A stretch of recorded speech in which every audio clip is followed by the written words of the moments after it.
साथ में अमेरिका की अगर हम बात करते हैं तो क्योंकि खुद उनकी दशाएं बहुत वीक हैं अभी, हम्म। और अगर हम ट्रम्प की कुंडली को भी एनालाइज करते हैं तो उस लिहाज से भी जो पंचम भाव है, जो प्लानिंग का भाव है, वहां पर जो 20 अप्रैल के आसपास जाके ग्रहों की युतियां हो रही हैं, विशेष करके 20th एंड 21st अप्रैल की अगर मैं खास करके बात करूं, तो इस दिन के आसपास का जो समय है, इस समय के दौरान बड़े युद्ध होना, बड़े प्रोटेस्ट होना, वहां पर ट्रंप के ही खिलाफ विद्रोह में जो लोग हैं वो उतर सकते हैं।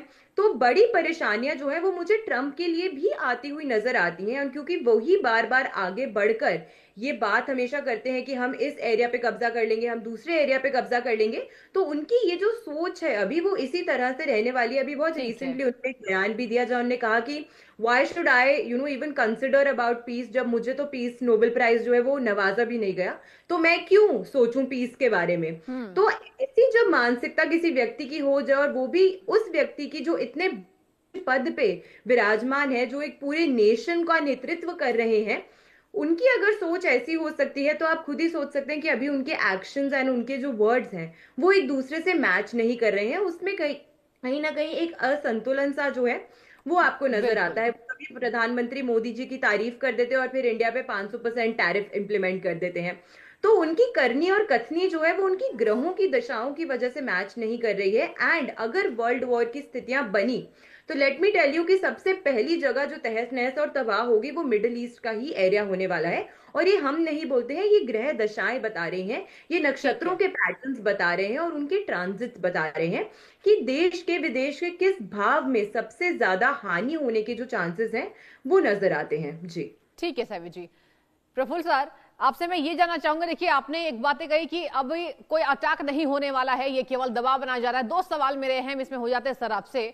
ये बताइए कि इजराइल ठीक है तैयार है, खुले आम यहां पर सामना करता दिखाई दे रहा है ईरान का, लेकिन अगर हम रूस और चाइना की बात करें तो क्या सीधे मैदान में कूदेंगे? और दूसरा मेरा अहम सवाल आपसे होगा, दोनों को कंबाइन करके ही आप सर जवाब दीजिएगा, क्या लगता है आपको कि अब ईरान इस स्ट्रैटेजी में कैसे जवाब देगा? अमेरिका ने जो हमला बोला है और ये कहा है कि हम ईरान को तहस नहस कर देंगे, क्या लगता है सर? देखिए, आपने जो सवाल किया है कि ईरान अब कैसे जवाब देगा, हम्म। और ईरान इस समय जवाब तो देने का समय तब आएगा कि हाँ। जब उसके ऊपर अटैक होगा। ठीक है। और रूस और चीन की जो आप बात कर रहे हैं, हम्म। रूस जो है अपने प्रॉब्लम्स में इतना उलझा हुआ है, खासकर यूक्रेन में।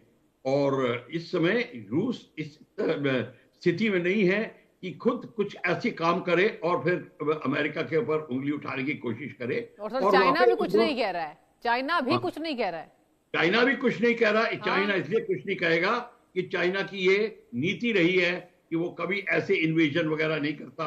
उसको कोई इन्वेजन, वो वैसे इकोनॉमिक प्रेशर इतना डाल देगा और उसके बाद में उनको डेट में डाल सकता है। और अगर बहुत ही कमजोर कंट्री है तो उसके ऊपर वो अटैक कर सकता है। पर चाइना इस तरीके से वॉर नहीं करेगा, उनकी डॉक्ट्रिन ही नहीं है। बस ये मैं बता दूं आपको बात, ईरान जो है, इजराइल जो है, वो वेट कर रहा है कि अब कब उसको ग्रीन सिग्नल मिलता है और कब एंटर करेगा। और अभी जैसे कि ज्योतिष हमारी सैवी सिंह जी कह रही थी, वो बिल्कुल एक बात बहुत पते की कह रही हैं कि ये जो लड़ाई का जो टेंशन है ये इंक्रीज होगा, क्योंकि इस समय जब फ्लीट आ गई है यहाँ पे, अब अमेरिकन बेस जो हैं जो रेडी हो जाएंगे चारों तरफ, और रीअलाइनमेंट ऑफ पॉलिटिकल फोर्सेस होगी।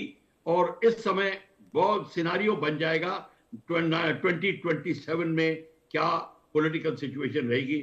और उस समय everything will be clear. Russia ने अपना काम कर लिया होगा और चाइना भी जो है अपनी फोर्सेस को रीअलाइन करके तैयार बैठेगा। और फिर देखेंगे कि अमेरिका की सिचुएशन क्या है, क्या ऐसी इकोनॉमी की स्थिति बनती है कि अलाइनमेंट की जरूरत है, या रेप्रोचमा की जरूरत है, या फिर डायरेक्ट कन्फ्रंटेशन की जरूरत है। बख्शी साहब ये भी बताइए दर्शकों को, देखिए एक और नया मोड़ आ चुका है इस पूरे युद्ध के की कहानी में। एक नया मोड़ ये आया है, आपने ताजा अपडेट सर जरूर सुना होगा, यहां पर ईयू के द्वारा यानी यूरोपियन यूनियन के द्वारा अब यहां पर भारत के साथ कुछ बातों पर समझौता किया जा रहा है। अब ऐसे में क्या ट्रंप का दूसरा प्लान भारत के साथ कनेक्शन तोड़ना होगा? खुद तो यहां भारत की तारीफ करते नजर आ रहे हैं, उन्हें गाजा पीस में भारत का समर्थन चाहिए, लेकिन सर अगर हम बात करें तो ट्रंप की टेढ़ी नजर अब उस बाबत ईयू पर हो सकती है क्या? ये बहुत अहम सवाल पूछा जा रहा है। देखिए, आपने बिल्कुल ठीक कहा। यूयू, यूरोपियन यूनियन और नेटो एक ही है। हाँ। सारी नेटो कंट्री यूरोपियन यूनियन ही है। हाँ। पर क्योंकि नेटो पहले बना था, यूरोपियन यूनियन बाद में आया था, हाँ। तो इसलिए वो रिश्ता ओपनली नहीं बोलते। क्वेश्चन ये है जी कि यूरोपियन यूनियन इस समय अमेरिका से खफा है, बिल्कुल सर, और नेटो भी अमेरिका से खफा है। कह रहे हैं कि तो 250 साल पुरानी साझेदारी खत्म कर रहे हैं केवल बिल्कुल। जियोपॉलिटिक्स के लिए। बिल्कुल, और इसलिए जो यूरोपियन यूनियन के हेड हैं जी वो सर। आए, भारत के साथ में मेल मिलाप बढ़ा रहे हैं। हाँ। भारत की स्थिति इतनी तगड़ी हो चुकी है, मैं आपको बता दूं कि इस समय अमेरिका 5 बार सोचेगा कि भारत का मैं कैसे डील करूं। G20 जब पिछली हुई थी भारत दिल्ली में, वहीं पे भारत ने छाप लगा दी थी अपनी स्थिति की, जब उसने बाइडेन को कहा था कि मैं रशिया के खिलाफ सैंक्शन नहीं करूंगा अपनी कंट्री में। मोदी साहब ने उस समय प्रूव कर दिया था कि बस now this is the end of the rise of America. ये बात हुई है, अमेरिका को पता चल गया भारत अब वो देश नहीं रहा जो कि हम उसको टाल देते थे। अब भारत जो है अड़ के खड़ा हो गया है, और उसकी स्थिति है, और इकोनॉमिक एब्जॉर्प्शन की ताकत है उसमें। भारत की पॉपुलेशन इतनी ज्यादा है, इंडस्ट्रियल जो कैपेसिटी है टू डेवलप वो इतनी ज्यादा है, उसको वो डाउन नहीं कर सकता। ठीक है। तो इस समय आप अमेरिका को देखेंगे ऑन द बैक फुट होगा। भारत के साथ कोई वो ऐसा एयरक्राफ्ट कैरियर भेज दिया या ये कर दिया वो कर दिया, कुछ नहीं करेगा हमारे डर के। आपको मैं बता दूं 1971 में वो गलती कर बैठा था, उसके बाद वो नहीं दोहराएगा ये गलती। यानी कि सर आपके हिसाब से अगर हम दर्शकों को समझाएं तो यही बात समझ में आती है कि फिलहाल जो माहौल बनाया जा रहा है ऐसे युद्ध के आसार नजर नहीं आ रहे। सैवी जी, आपने सुना कमांडर सर को, देखिए यहां पर एक नया मोड़ आ गया। सैवी जी, आपने ये खबर भी देखी होगी कि अब भारत का यहां पर कहीं ना कहीं बढ़ता आधिपत्य है। ये बहुत बड़ी बात है कि इतने जंग के हालात में यहां भारत से यूरोपियन यूनियन मदद की गुहार लगा रहे हैं। आपसे जानना चाहूंगी, गृह गोचर की बात करें सैवी जी, फिलहाल भारत की स्थिति इस बाबत, युद्ध के बाबत आगे आने वाले 6 महीनों में कैसी नजर आ रही है? डेफिनेटली बहुत अहम सवाल आपने पूछा है सृष्टि जी, और आपके चैनल के माध्यम से ये बात मैंने काफी बार बताई भी है कि भारत वो देश निकल के आने वाला है, इस तरीके से उभरने वाला है कि इन सभी युद्ध की स्थितियों के बीच में आप देखेंगे कि बाकी जो इंपॉर्टेंट कंट्रीज हैं वो भारत की तरफ एक बहुत विनम्र तरीके से देखेंगे कि please it is now time कि आप आइए और हमारी हेल्प कीजिए कि हम इस मुश्किल घड़ी से कैसे बाहर निकल सकें। एंड जैसा विंग कमांडर सर ने अभी बताया कि भारत भी अब खुद बहुत सशक्त है, अब वो किसी भी तरीके से रिटेलिएट करने में पीछे नहीं हटता है, और इसमें ग्रहों और दशाओं का बहुत महत्वपूर्ण रोल है। भारत की जो कुंडली बनती है वो वृषभ लग्न की कुंडली बनती है, और अभी जो हमारी दशा चल रही है वो मंगल में शुक्र की दशा चल रही है, जो कि मंगल और राहु की दशा जो है वो हमारी फरवरी ऑनवर्ड्स लग जाएगी, और राहु हमारे लग्न में ही प्लेस्ड है। जब ये लग्न की दशा हमें प्रभावित करेगी तब हमारा जो नेतृत्व है वो और स्ट्रांग होने वाला है, और क्योंकि मंगल जो है वो भौम का कारक माना गया है, तो भूमि से जुड़े हुए कोई ना कोई विवाद जो है वो चलते ही रहेंगे। इस साल के अंतर्गत आपको देखने को मिलेगा ये चीज, और जब ये साल का संवत बदलेगा तो उसमें मंत्री की उपाधि पे क्योंकि मंगल आ रहे हैं, तो हमारे देश के लिए ये बहुत अच्छा है, क्योंकि हमारा डिफेंस सेक्टर बहुत इंप्रूव होगा, हमारी मैन्युफैक्चरिंग बहुत अच्छी होगी, हमारी प्रोडक्शन लाइन बहुत इंप्रूव होगी। इनफैक्ट अभी रिसेंट आपने IMF की रिपोर्ट देखी होगी जिसमें ये बताया है कि Bharat is rising to a substantial growth, 7.3 trillion economy जो है वो हमारी बनने वाली है। तो बहुत ज्यादा जो एक जंप दिखा रहा है हमारी आने वाले समय में, वो काफी अच्छा है। इनफैक्ट एक दशा भी आने वाली है अभी, जब 3 ग्रह जो हैं वो धनिष्ठा नक्षत्र से गोचर करेंगे, जो कि मंगल, राहु और बुध है, और इस समय के दौरान एक बहुत substantial leap through production, through manufacturing, through the education sector जो है वो हमारे देश में आने वाला है। तो ये समय जो है वो भारत की इकोनॉमी की अगर हम बात करें तो एक बहुत सब्सटैंशियल लीप आपको देखने को मिलने वाला है।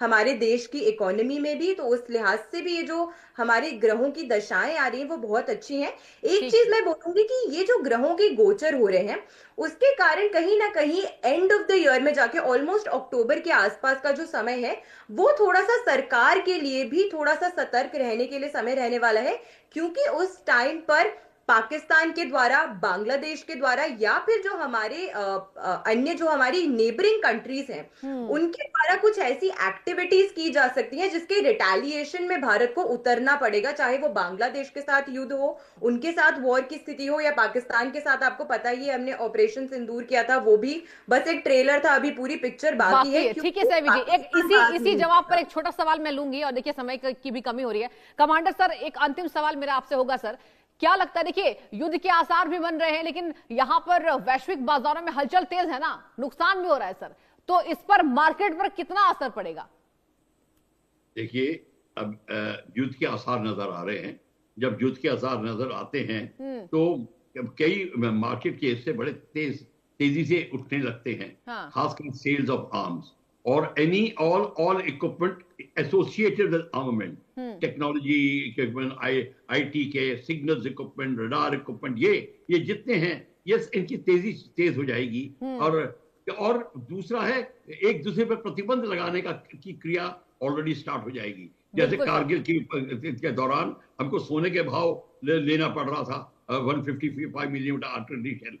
स्थितियां वैसी स्टार्ट हो जाएंगी। तो जो कंट्रीज इंडस्ट्रियली एडवांस्ड हैं वो ज्यादा फायदा उठाएंगी, जो इंडस्ट्रियली वीक हैं उनको बहुत नुकसान होगा। सबसे ज्यादा क्षति किस देश को? सबसे ज्यादा क्षति जो होगी वो होगी पाकिस्तान को, बांग्लादेश को, इनको होगी। और सबसे बड़ी बात है, जैसे अभी हमारी सैवी जी कह रही थी कि ये जो होने वाली जो स्थिति है ये हो सकती है सिलीगुड़ी कॉरिडोर के आसपास, जहां पे वो चाइना ने ऑलरेडी वेट किया हुआ है। चाइना ने दोनों को कहा है, पाकिस्तान और बांग्लादेश को, कि आप एकजुट हो जाइए, क्योंकि ट्रिपल अटैक करने की बात आती है। चाइना प्रेशर डाल के रखेगा, बांग्लादेश और पाकिस्तान हमारे पे मिलिट्री एक्शन कर सकते हैं इकट्ठे।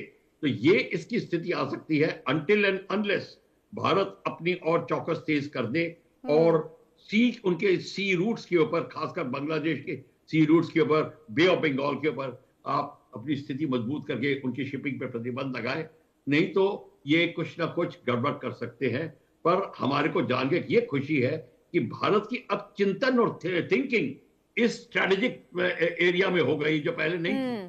पहले हम नहीं सोचा करते थे, हम पहले नॉर्मल पॉलिटिक्स में अपना समय गवा के और सोचते थे एवरीथिंग इज ओके। अब वो नहीं है, वो स्थिति नहीं रही। ठीक है सर। Thank God